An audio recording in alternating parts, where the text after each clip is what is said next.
Om Namo Bhagavate Vasudevaya.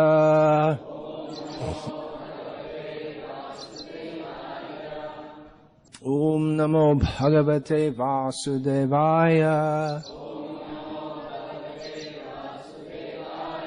Om Namo Bhagavate Vasudevaya.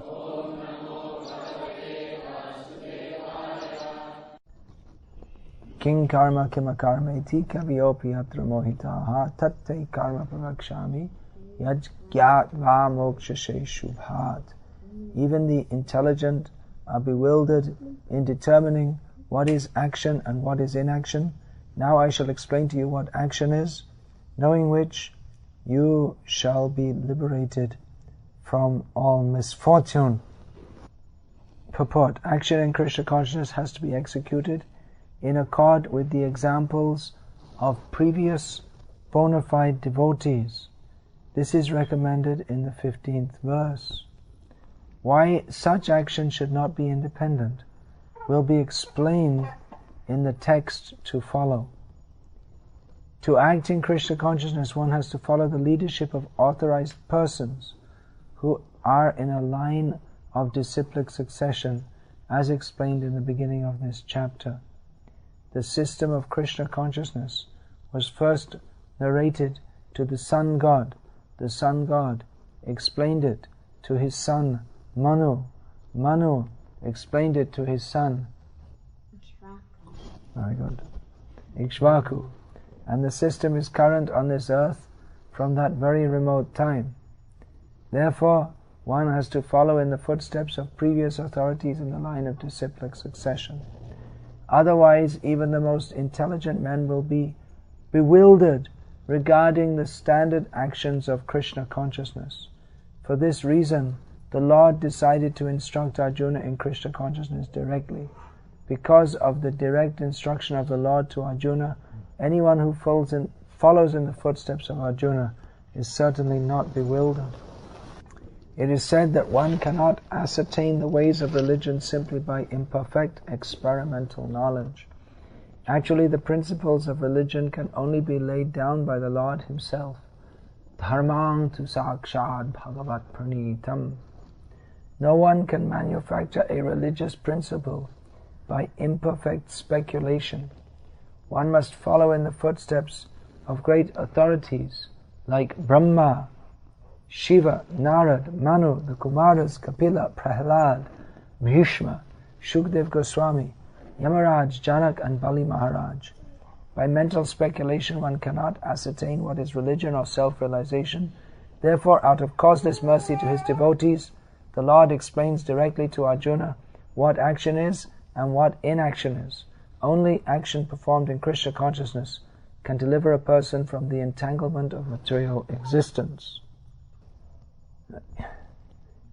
Each verse of Bhagavad-gita can be understood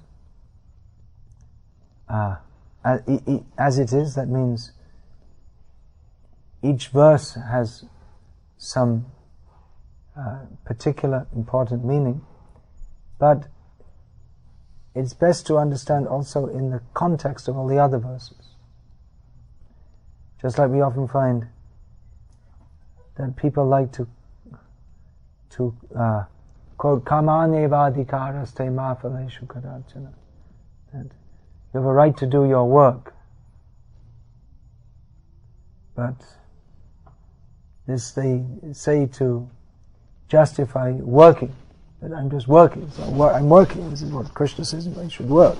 You have a right to work, but how that work should be done, for what purpose, that we understand from the rest of Bhagavad-gita. Now, in Bhagavad-gita, Lord Krishna establishes Bhakti, pure devotional service to Himself, as the only auspicious path, as is specifically mentioned in Srimad Bhagavatam. Shreya shriting bhakti muttasyate vipho krishanti kevala bodha labdaya. That those who give up the path of bhakti, those who consider any other path ultimately auspicious. They're wrong, because bhakti is the actual, it is both the path and the goal for every jiva. Now Arjuna, he asked Krishna, he didn't ask Krishna about bhakti. He asked Krishna about karma. What should I do? What is my duty? How to act? He asked about his karma, and for a person like Arjuna, karma is inseparable from dharma. He wanted to know how to act in accord with dharma. And he was also thinking of what he considered to be akarma, of not performing the action, his swakarma, that he was expected to do, namely to fight. Now, Krishna began this chapter by describing how transcendental knowledge was given by him to Vivasvan, and how this was passed down, this knowledge was passed down in disciplic succession. And he was just talking about this, and Arjuna interrupted. Wait a minute. Katam etan vijaniyam tam ado proktavaniti. How is that possible? I mean, you're just the same age as me. So how did you speak to the sun god so long ago? So it's a very good interruption by Arjuna, because then Krishna explained what is his transcendental nature, why he comes to this world, and what is the basic difference between him and the jiva. So it's a very good diversion.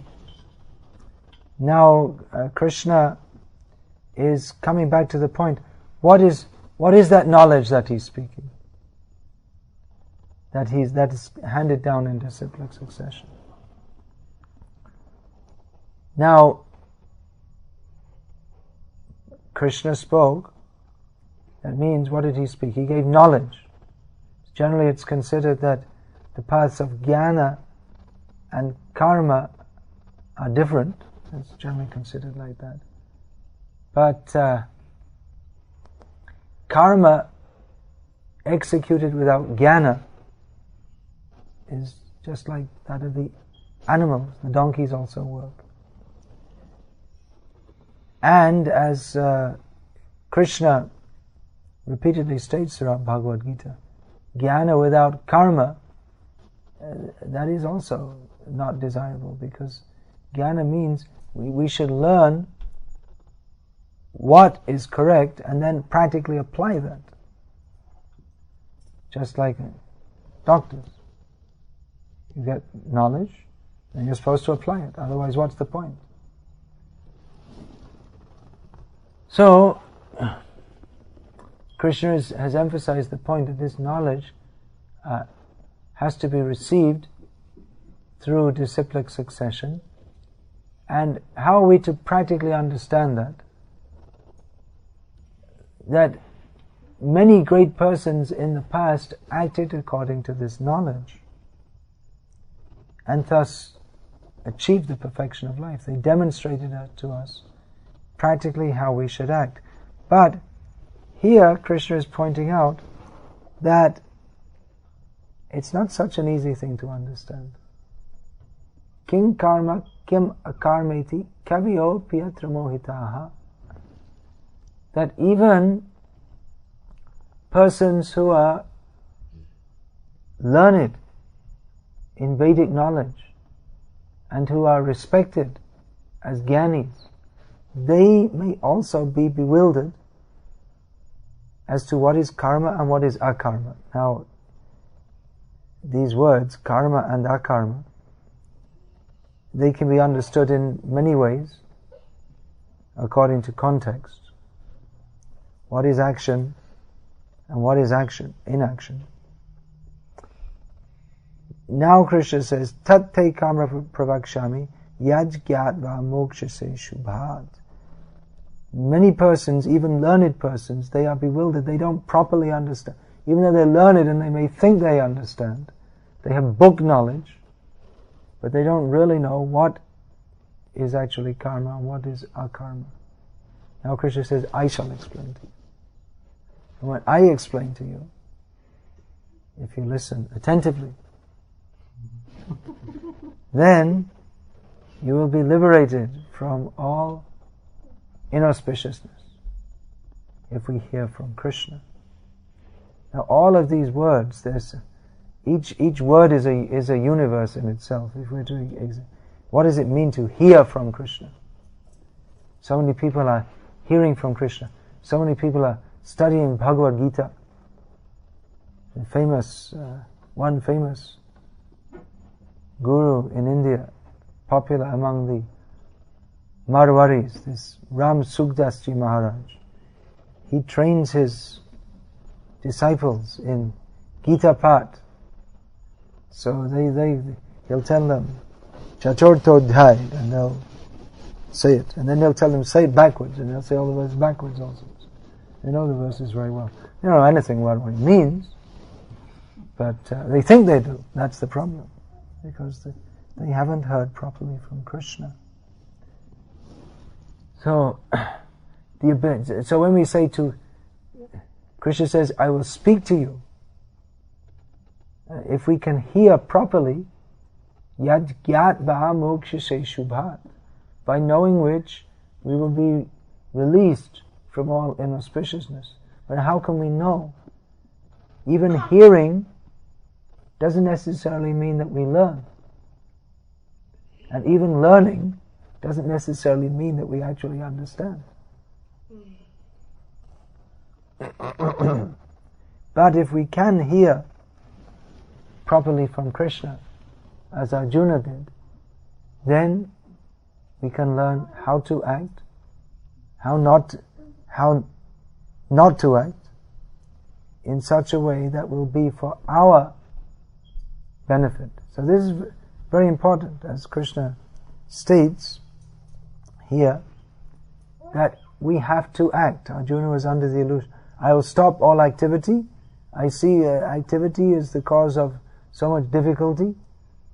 I will stop all activity. But Krishna told you, you can't stop acting, even for a moment. What's that verse? He doesn't know that one. Nahi kaschit shanamapi jatu tishchatya karma krit. We have to do something. Now everything we do, as has been ascertained by Sir Isaac Newton, wasn't it, on the platform of energy, that every action has an equal and opposite reaction. So every action has some reaction. That's true on the karmic plane also. Everything we do has some result. Everything we do. So it's very important to learn how to act in a manner that will be beneficial for us and for others. Because if we don't know, then we're going to get into trouble. If we don't know how to act properly. And that actually, knowing how to act properly and not knowing and acting accordingly, that is what separates devotees from demons. Pravriting cha, nivriting cha, janana vidur asuraha. What is proper action, or what is action that is prescribed, and what is action that is proscribed? What is the difference? Those who do not know this, they are called asura, or demons. Therefore, nasa siddhim avapnoti, nasukham naparam gatim. Due to lack of this knowledge, they cannot attain perfection, or happiness, or the supreme goal of life. So how much important it is to know what is proper action and what is not, what is to be done and what is not to be done. Or even if we know, but we don't act according to that, then we're still demons. Because that's called acting according to whim. We can know, how can we know? Through Shastra. Krishna is speaking to Arjuna. That is recorded as Shastra. Ya Shastra vidimutrija vartate kamakarata.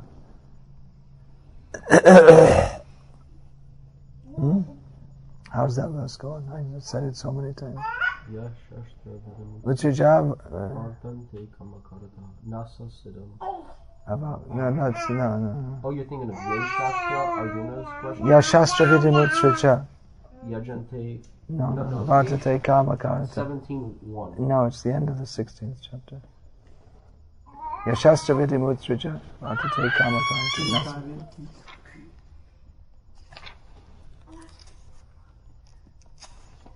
Nasa siddham. Siddhavanati nasukam naparam. Yeah. I thought you know what 17:1 is similar. Yeah. But I mixed that up previously.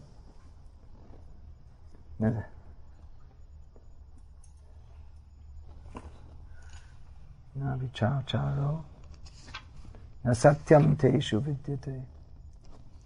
Let's get our verses right here. See, I'm saying how we should know Shastra. I should also know Shastra.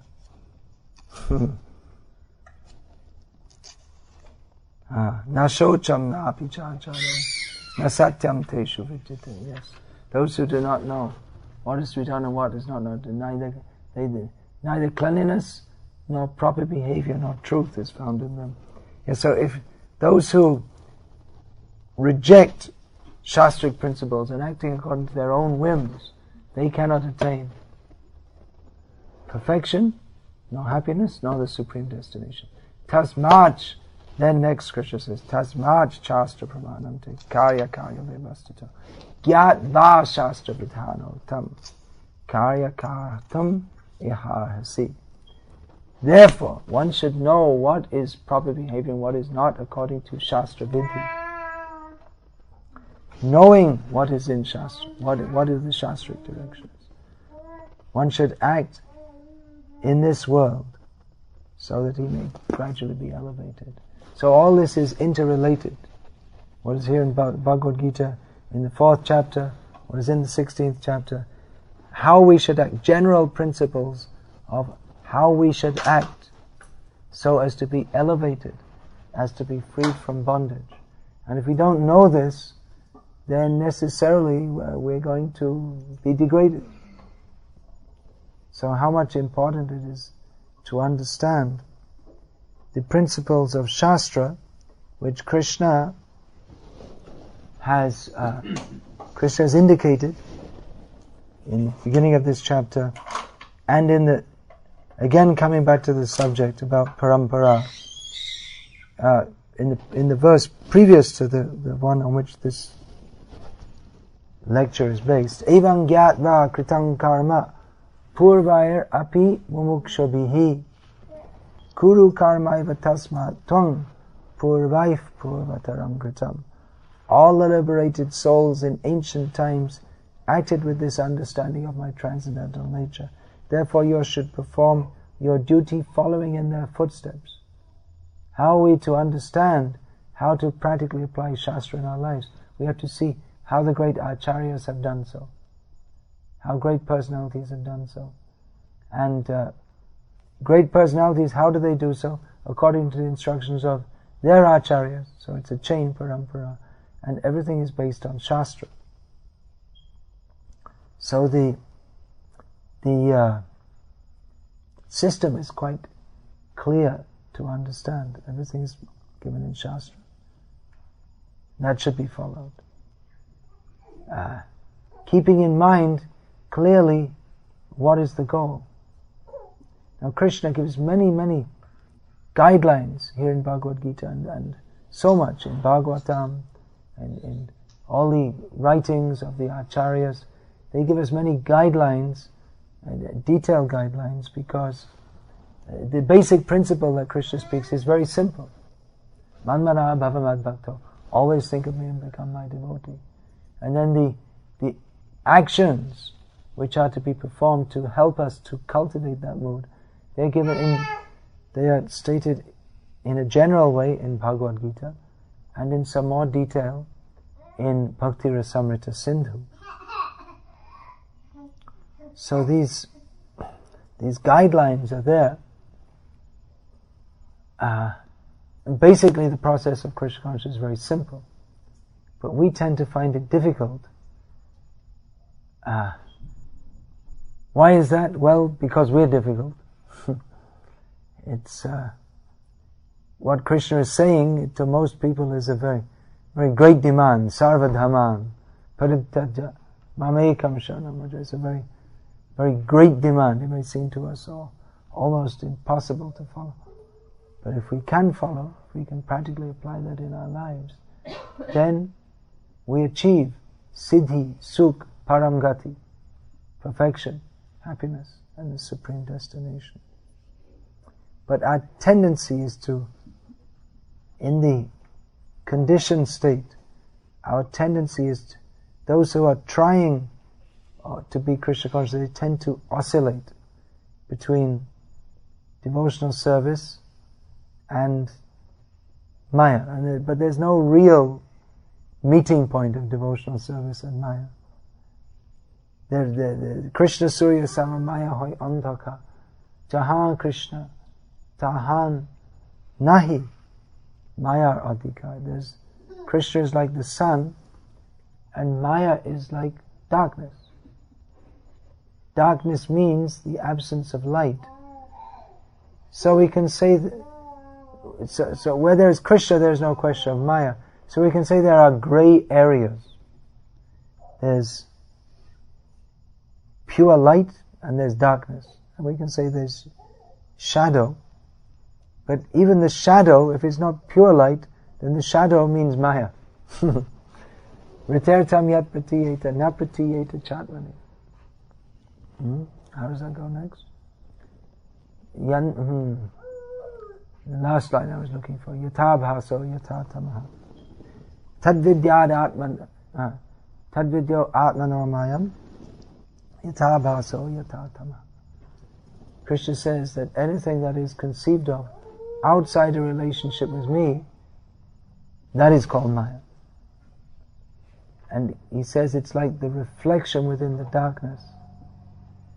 So some light may be there, but unless the clear light is there of Krishna consciousness, that's called mixed. Maybe sunlight, but not pure sunlight. Sunlight, but not sunlight. So, then that is called Karma Mishra Bhakti, Jnana Mishra Bhakti, Yoga Mishra Bhakti, which is collectively described as Vitta Bhakti, or crippled. It's not really Bhakti. And even Krishnadas Kaviraj Goswami describes as even that Bhakti which is aimed at going to Vaikuntha, to serve the Lord there. He also considers that Vitta Bhakti, because the mood of spontaneous service to Krishna is not there. So pure devotional service, Shuddha Bhakti, Anyabhilashita Shunyam, Jnanakamadhyanavritam, Anukulyena Krishna Anushilanam Bhakti Ruttama. Pure devotional service, the cultivation of that which is favorable for Krishna's pleasure.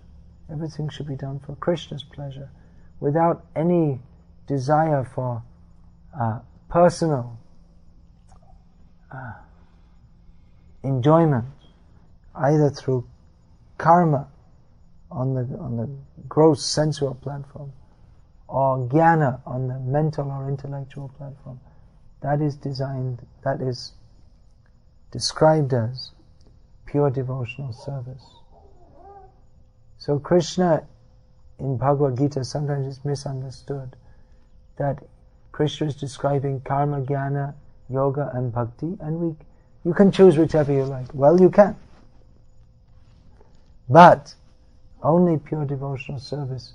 That nothing else is recommended by Krishna in Bhagavad-gita, because nothing else is actually auspicious for the jiva. Anything that causes us to maintain attachment to anything but Krishna consciousness is inauspicious, because any attachment means that will bind us to this material world. Now, Krishna, as described here, just previous to this, pragmatically, for the sake of the conditioned souls, has designed the Varnashram system, Charturvanyam, Maya Srishtam. I have made this, Krishna says, the system of 4 varnas and 4 ashrams, a system by which the Baddha jiva can gradually be purified. Varnashramacharavatam purushena parapramana. Vishnur aradhyate pantha nanya tatto shakaranam. For the ordinary person, within the Varnashram, working within the Varnashram system, worshipping Vishnu, doing everything for his satisfaction, that is required for gradual elevation. Because it's difficult. Krishna is recognizing it's difficult for most conditioned souls to give up all their attachments immediately. Not that it's laudable to maintain attachments, but it's just pragmatic to understand that that's most conditioned souls, even those who are coming to Krishna consciousness, are also very much attached to this, everything the material world has to offer. That's why Chaitanya Mahaprabhu rejected this when Chaitanya Mahaprabhu asked Rai Ramananda to describe sadhya sadhana tattva. What is the goal of life and how to attain it? So Rai Ramananda's first proposition was this, to follow the Varnashram system. And Chaitanya Mahaprabhu said, Eho bhadya. This is external. Now that doesn't mean that it's absolutely wrong. It is, after all, given in Shastra. But following the Varnashram system is not in and of itself the perfection of life. It's supposed to help us develop towards the perfection of life. And even in the course of giving various propositions, Rai Ramananda, first of all, he spoke of working within the Varnashram system, karma yoga. Then he spoke of karma mishra bhakti. Chaitanya Mahaprabhu rejected ehobhaya. And he spoke of jnana mishra bhakti, devotional service mixed with the endeavor to understand everything through intellectual achievement, which Chaitanya Mahaprabhu rejected this as external. Then Rai Ramananda offered jnana shunya bhakti, sarvadhaman parityaja mamekam sharanam vraja. That you give up all other dharmas and surrender to me. Jnana shunya bhakti, without the endeavor, no admixture, bhakti without any admixture of karma kanda or jnana kanda. And Chaitanya Mahaprabhu also said, ehobhaya, which Krishna at the end of Bhagavad-gita says that now I'll speak to you, yatte, my paramam vachaha, my topmost instruction, surrender to me. Chaitanya Mahaprabhu says this is also external. Why is that? Krishna's topmost instruction is external. Prabhupada explained that Chaitanya Mahaprabhu's instructions begin where Krishna's instructions in Bhagavad-gita end. Krishna brings us to to the point of surrender to him, but Chaitanya Mahaprabhu came to teach Krishna Prem, love of Krishna. So surrender to him for the sake of getting freed from sinful reactions and invoking his protection. This is not on the platform of love. Of course, just previous to this in Bhagavad-gita, Krishna had said, Manmana bhavaman bhakta madhyaji namaskar mame vaishyasi satyante pradijane priyosi. Think of me, become my devotee, worship me, bow down to me. In this way you will come to me. But Chaitanya Mahaprabhu teaches love beyond surrender. There's more. Na dhanam, na janam, na sundari. We were just singing. Dhana jana ara kavita sundari. Valibo na cha. Deha shulka kar. This, that nothing for ourselves. That no desire for anything. Only janme janme dao, oh hey gaura hari. Ahoy tuki bhakti charane toma. That, oh, Chaitanya Mahaprabhu, you have prayed like this. That I don't want anything of this material world. Just give me pure devotional service. Chaitanya Mahaprabhu has prayed to Krishna.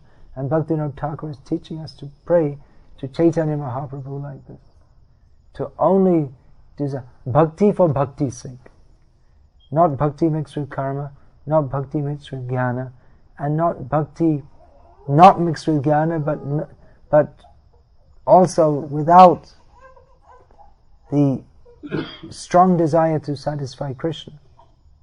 Krishna says, you think of me, become my devotee, I'll look after you. I'll bring you to me. But Chaitanya Mahaprabhu is not satisfied with this. Prahlad Maharaj, Savai Vanik, that who executes devotional service for some personal gain, he's like a merchant. We don't want to be like this. We want to execute devotional service only for Krishna's pleasure. This is the dharma of the jiva. To live and act only for Krishna's pleasure. Now, because in material existence our consciousness is 180 degrees, completely turned the other way. We're thinking of our self-interest in terms of dhan, jan, sundari, and everything else that we could conceive of for our own sense gratification. Therefore, the Vedic literature is of, okay, karma kanda, do some yagyas, go to the heavenly planets, and at least formally means not here formally in the sense of ceremoniously, something like that. The worship of Vishnu must be there in yajna. So there's some kind of beginning of worship of Vishnu, some regulation, but that is not actually pleasing to Krishna. Pleasing to Krishna. What is pleasing to Krishna is when the jiva acts only for Krishna's pleasure. But for the jiva, he cannot even begin to understand this. It's so far away from his consciousness. The other night, 2 nights ago in New York City, we sung this kirtan, this Shuddha Bhakata Charana Renu Bhajana Onukula. And I was saying, how am I going to explain this to New Yorkers? That you have, in bhakti you have to take the dust of the lotus feet of devotees and place it on your head. I was saying, even New Yorkers, they're used to everything unusual, but this is something so unusual they cannot even begin to understand it. Because whatever unusual things they might do, everything is aimed at sense gratification. But this is a concept which is it's so foreign to them that it's not understandable how we should take the dust of the lotus feet of devotees.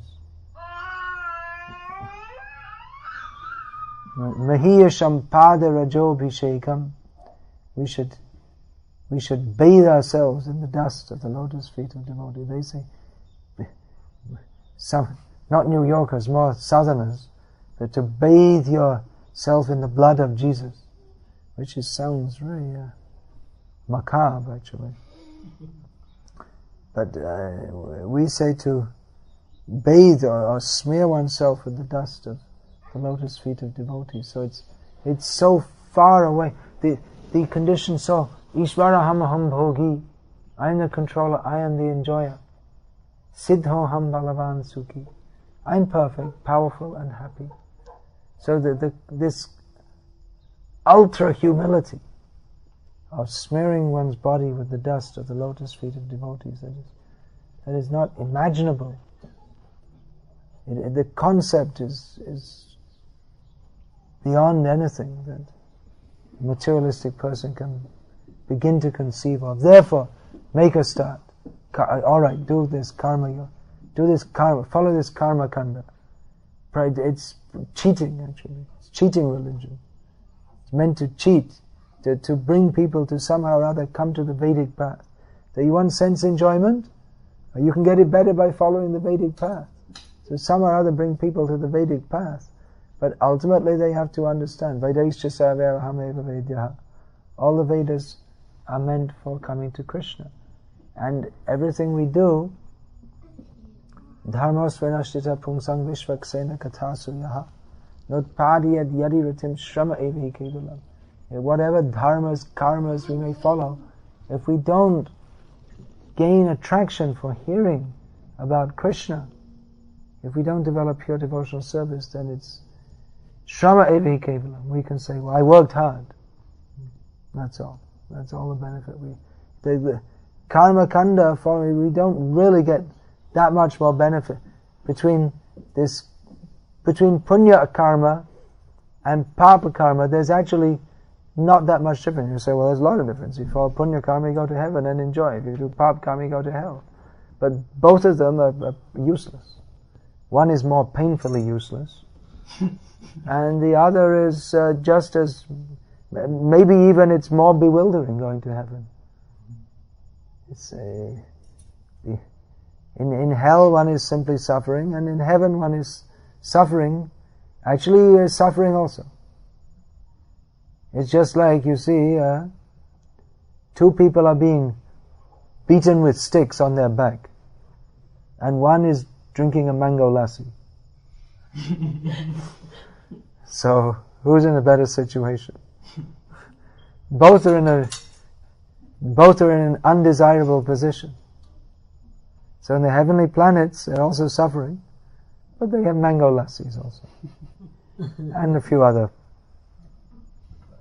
perks there. But what is the suffering? We say janma mrityu jara vyadhi dukkha dosha anudashna. We say means Krishna says these are the sufferings of material existence. But this telling us that, oh, you have to suffer birth, death, old age and disease, this preaching is for fools. We're all fools in the material world. That we think, oh, I'll have to suffer birth, death, old age and disease. I'll have to go to hell. How bad. But we don't realize that's not actually the suffering. The suffering is not birth, death, old age and disease. The suffering is that we're separated from Krishna. But we don't realize that. That everything is suffering. We so foolishly think that going to the heavenly planets or going to America, that is better. Why be in India? Go to America. You can earn more money and enjoy better. But it's everything without Krishna. It's first class, 5-star hell or 3-star hell or whatever. It's just without Krishna we're simply suffering. Everything is useless. Nothing. The whole world, the Chaitanya Mahaprabhu is saying that Shunyayatam Jagat Sarva, the whole world is empty, Govinda Virahin, without Krishna. This is the suffering, but because we think that Ishvara Hamaham Bhogi, I'm the enjoyer, I'm the controller. Krishna is warning us. Hey, you don't follow this, you don't follow you're going to suffer birth, death, old age and disease. You're going to have to go to hell. They say, oh, that's really bad. Then I can't enjoy myself. So Chaitanya Mahaprabhu is teaching to come to Krishna consciousness on the platform of love. But because we're a long way from that, we have to follow Shastra Vidhi and hear from pure devotees and understand what is our real benefit. Many religious teachers have come, and mostly they don't teach us what is for our actual benefit. Maybe for different reasons they don't teach. Because to the conditioned soul, what is his actual nature? What is the message which is for his real benefit? To him it sounds strange and threatening. People feel threatened. They say, "No, don't proselytize. Don't tell us. Don't tell us to do all these things." They feel threatened. My sense gratification is threatened. They feel afraid. What is this? So mostly religious teachers, they teach something compromised, halfway or quarter way, or 1% of the way, or something. And don't eat meat on Fridays. That Catholic upbringing. You can eat fish. Don't eat meat. So some restriction. They maintain, in the Catholic Church, they maintain some restrictions. Not many. Don't eat meat on Fridays. This is from my childhood, I know this. You can eat fish. They made that. So, but just some idea, but people like this idea that we will serve God. We don't really know who He is, and we don't really want to know who He is, and we don't have any information of who He is, or what He wants of us, because we think that God is some cosmic daddy in the sky who fulfills our needs for sense gratification. Our Father who art in heaven, hallowed be thy name. Don't know what that means. Never mind about that. Thy kingdom come, thy will be done. Give us this day our daily bread. Yes, this is the most important line. Give us this day our daily bread, and butter, and money, and TV, and cars, and house, and bank balance. God. Who is God? Don't know, don't need to know. Praise be to the Lord. And we believe in God. And if you don't believe in Him, you go to hell. And we're going to heaven. We all go to heaven. And what we do in heaven, as the the Archbishop of Canterbury, the Reverend something Runcie, I think his name was, must have died a few years ago. This was quite a long time ago. He was asked, the head of the Protestant, the Church of England and all its affiliated churches all over the world, was asked, what do you want to do when you go to heaven? They presumed he was going to heaven. And he presumed also. He was wrong. We can understand from Shastra. He was wrong. But he said, I will spend the first 100 years glorifying God. And then I will spend the rest of eternity enjoying myself. This is the world's probably second biggest religious leader after the Pope. What is it? All these years I've been a holy man, but then I'll enjoy myself. I'll go to Las Vegas in the sky. And then I take off my collar, throw it away, and have fun like everyone else. All those things I wanted to do. I'm more smart than all those people who went to Las Vegas, because they'll all go to hell. But I served God all my life, and now I can go to Las Vegas forever. I don't know what they're thinking. They're not thinking. It's not thinking. They have no knowledge how to act in a manner that is pleasing to Krishna. Anyway, the point I'm making is that generally people like to accept cheating religion. It cheats them because it gives them some kind of moral principles or belief in some very vaguely defined God.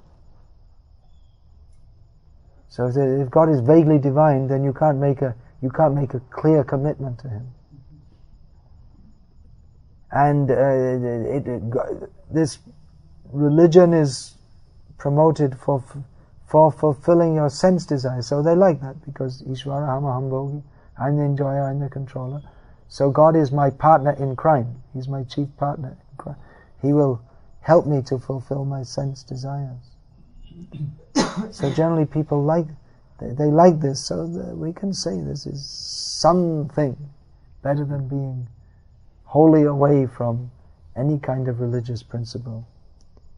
But the actual dharma of the jiva, and that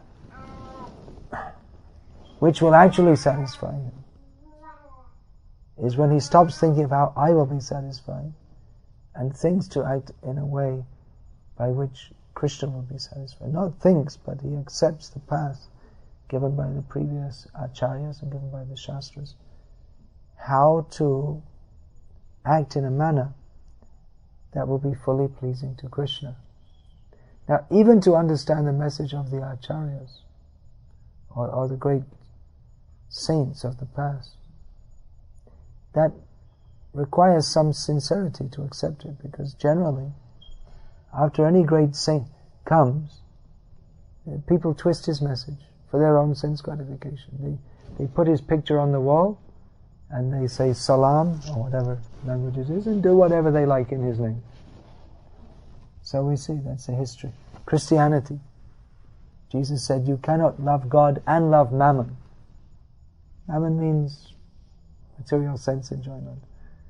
But the Protestant ethic is, God helps those who help themselves. It's a complete reversal of what Krishna said, Jesus said, Christo. So it's like that. We see also, after Chaitanya Mahaprabhu, so many upper sampradayas came out. And also different acharyas, they may adjust their teachings according to the need of those around him. Just like Jesus is recorded as having said, we don't really know what Jesus said, because it's not a very good parampara. The Bible, even, it's not very reliable as to what Jesus actually said. But he's recorded it as having said, there are many things I have to tell you, but you cannot understand. Even Bhagavad-gita, Chaitanya, now Krishna says, I will teach you my topmost instruction, and Chaitanya Mahaprabhu says, Ehobhat. This is external. There's more. So how to understand actually dharmasya tattvam nihitam guha. Krishna is recommending follow the path of the previous great personalities, but he also says king karma kima karma iti kaviopi atra mohitaha. Even great learned persons of the past, even they may be bewildered. So what hope is there for us? The hope is dharmasya tattvam nihitam guhayam, that the eternal truth of religious principles is maintained in the hearts of actually self-realized persons. Therefore, mahajano yena gata sapanta, we should follow in the footsteps of self-realized souls. But that requires our sincerity to accept that. It may also be in some cases that, just like Jesus, he knew more than he taught, but he taught actually more. He taught at a very basic level. That even that was more than most people around him were ready to accept. They killed him. It was too revolutionary for them. Very, very primary religious principles, but it wasn't acceptable to them. They weren't ready even for that little he gave. They weren't ready to accept it. So sometimes acharyas may do so. Bhaktivinoda Thakur gave so much wonderful transcendental knowledge. His writings are, I'm looking for the word, but there isn't one. Indescribable. How he has given pure devotional service. But some of the things he recommended, his followers generally took that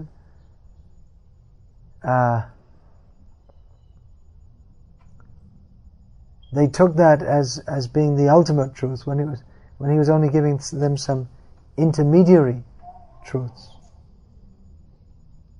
Just like he was recommending that, as is stated in Shastra also, that if one can take initiation if one finds a guru in a Brahmana family who is Vaishnav, you can take initiation from him rather than one born in a non-Brahmana family. So, so like this, he made various. This stated in Shastra, but this is not adhyatmic upadesh, because birth in a particular family, we can say that's samajic or vyavaharik, that's social or customary. That's according to social customs, we can say, which most people are very attached to. And Bhaktivinoda Thakur, seeing that, he gave such instructions. For certain persons, that may be required for them. It may be very difficult for them to accept the fully adhyatmic or spiritual upadesh or teachings. Bhaktisiddhanta Saraswati Thakur, he, in the revival of Chaitanya Mahaprabhu's movement, took it to another level of speaking the holy, unadulterated truth. Not that Bhaktivinoda Thakur adulterated it, but he made some concessions for those of his basically neophyte followers. So he benefited them in this way. But as Bhaktisiddhanta Saraswati Thakur pointed out, that many of his followers, they consider that they know his instructions very well. Some of them could recite his whole works verbatim, but they didn't understand a word, because they didn't understand what is the essence of his teachings. So Bhaktisiddhanta Saraswati Thakur, he is a most important acharya in our sampradaya. Every acharya means important, but specifically he gave this dharma kaitava projita atra paramo niyamat saranam satam. He was this principle. He lived this principle of speaking the truth, the whole truth, and nothing but the truth, without any.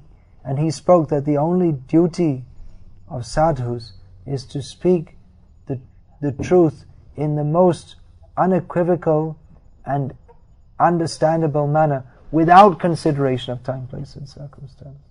Now, generally, sadhus, they may speak according to time, place, and circumstance, just to catch the attention of people and bring them closer to the right path. But Bhaktisiddhanta Saraswati Thakur said, no, we have to give what is actually the highest path. That will actually be beneficial for the jivas. So he was very, very strict. But by following him, people can get the highest benefit. He didn't think that any kind of compromise with Maya was acceptable. He didn't say, all right, you do this, you do that. All right, that's okay. No, he didn't accept that. Come up to the highest level. You come with me. You follow. So this actually is unless we understand this, then even if we're not able to act on the highest level, we should know what that is. But the tendency is our tendency is to take something at an intermediate level and consider this to be the highest, because we don't like to admit that I'm not on the highest platform. But then what happens is we get stuck in midair, like Trishanku. We're thinking, well, yes, I've done so well, I've gone so high, but we don't really achieve the topmost goal of life. So we should know actually what is the topmost goal of life and how to achieve that, how to act in such a way that we can achieve that. is the general principle we should understand. If we don't understand that, then we can't actually achieve the topmost goal of life, which is pure love of Krishna, free from any endeavor for improvement by any other method, because there is no other method. Krishna consciousness or pure devotion to Krishna without any taint of anything else, that is the only auspicious path for the jiva. It seems, for us who are incarcerated in this material existence, this seems to be extreme, fanatical, because we think that this is reality and Krishna consciousness is some adjustment on reality. But no, this is not real. Krishna consciousness is reality, and everything else that we might be involved in is not reality. So it requires a complete change of consciousness to understand this. Hare Krishna. Is there any question about this? Marge, in the beginning you were speaking how Krishna said, Yad yat va moksha sheshuvat, that if you know this, you'll become liberated. And thus the path is that you should follow the acharyas. The other day I was talking with one devotee, and I was saying, well, my preference is that to wear Vaishnav Vesh, because this is Vaishnav clothing, and that means that there's a certain consciousness that goes with it. And this devotee was saying, well, you have to be practical in this, and they went on and on. And one time I said, well, when I'm most of the time, unless I have to work, I'm going to wear Vaishnav Vesh. And he says, I said, well, because this is what Prabhupada did. He says, well, you're not Prabhupada. And well, I had some arguments, but I wanted to hear what you would have said, because otherwise it seems to me that if you have this mentality, then you could basically write off anything you do. Right. If you say we have to know what is Anusharan and what is Anukaran, what is following and what is imitating. In this regard, there's a very interesting article that was written some 70 years ago or more in the Gauriya, the magazine of the Gauriya Math at the time of Bhaktisiddhanta Saraswati Thakur. The article's name I'm not remembering now.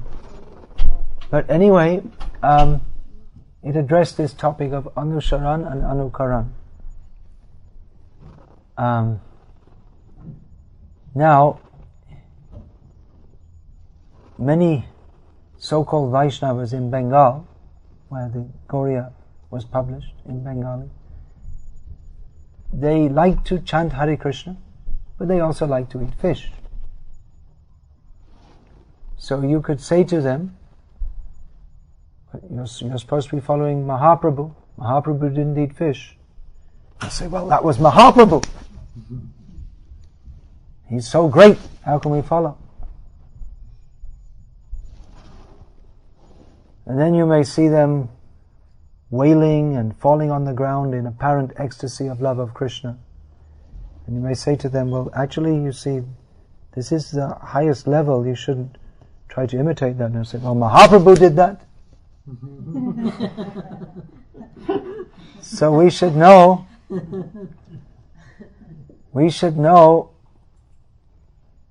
what are the behavior, activities and consciousness of the pure devotee that are characteristic, that characterize him as being a pure devotee, which are not possible for the aspiring devotee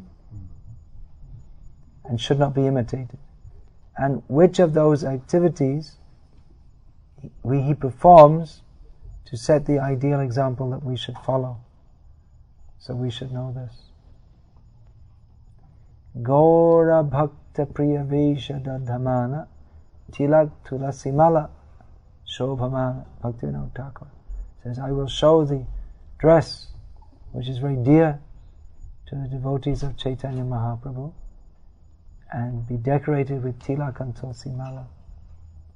So this Prabhupada also said you can also be Krishna conscious in suit and tie. So it's not 100% necessary to wear these clothes. But certainly it is more favorable because it, as you say, the consciousness goes with it. That these clothes are this dress is very dear to the followers of Lord Chaitanya Mahaprabhu. And if we don't like, I spoke on this again 2 nights ago in New York, the culture, Krishna conscious culture is the culture of the spiritual world. It prepares us to go to the spiritual world. If we're attached to wearing Levi jeans, then we can't go to the spiritual world because they're not worn there. So the food, the clothing, the manner of behavior, the motive for behavior, the Krishna conscious training on this plane is to train us to be ready to go there. So this Krishna conscious culture is the culture of the spiritual world. It prepares us to enter the spiritual world. So it's very helpful to adopt these cultural practices.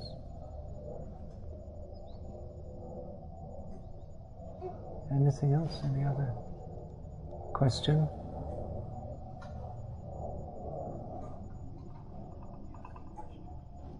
You said that after the Acharya is leaving, many people with their ulterior motives, they serve their own purposes. They hang his picture on the wall and they do their own things. Mm. We have the example of Christianity, but isn't also there a possibility, with Srila Prabhupada's movement? Possibility? What do you mean possibility? It's going on fully. Yeah, I didn't want to be so outspoken. It's inevitable.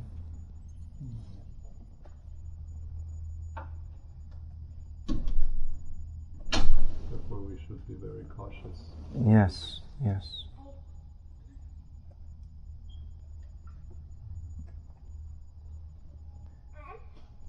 So we're finished there? Hare Krishna.